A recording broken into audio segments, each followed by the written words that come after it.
I texted the family group chat. My surgery's on the 15th. Just need a ride home. My sister laughed. Mom defended their Cabo vacation.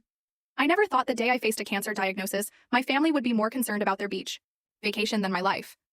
But there I was, 31 years old, sitting alone in a doctor's office, my hands shaking so hard I could barely hold my phone. A thyroid tumor, they said. It needed to come out. And according to our family group chat, getting me home from that surgery was less important than a week in Cabo. What they didn't know, what they refused to know, was that this wasn't just some simple procedure. This was my life on the line. I typed out 2 broken words. My mistake. And then I wondered, in a raw, gut-wrenching moment, how on earth I had ever let it come to this. Pause for dramatic effect.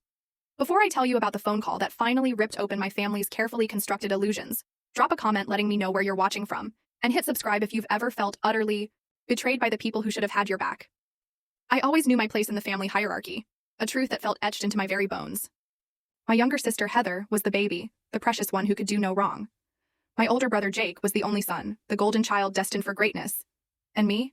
I was just Amber, the middle child, the reliable one, the one who always had it together, according to my parents. But that was just the story they told themselves, a convenient narrative to justify how glaringly differently they treated us. Growing up in our suburban Chicago home, the pattern was set early. When Heather wanted ballet lessons, Mom and Dad magically found the money. When Jake needed a new computer for college, they made it happen without a second thought. But when I, with my partial scholarship, dreamed of art school in New York, my aspirations were suddenly a luxury we couldn't afford. Your father threw his back out at work, my mother Sandra explained during my senior year. We need you close to home, Amber. You've always been so responsible.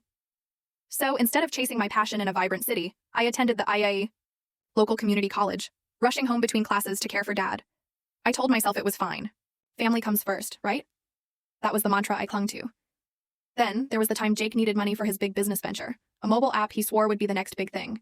He didn't go to our parents first. He came to me. You always save everything, he'd said with that charming, persuasive smile. Come on, Amber. This is a sure thing. I'll pay you back double. And like a fool, I gave him my life savings. $15,000 I'd been putting aside for years, dreaming of going back to art school. The app crashed and burned within 8 months. The money? It vanished with it. When I dared to bring it up a year later, Mom stepped in, a sharp edge to her voice. Why are you being so petty, Amber? Your brother took a risk, and it didn't work out. That's life. You don't need to. Full story video added in below.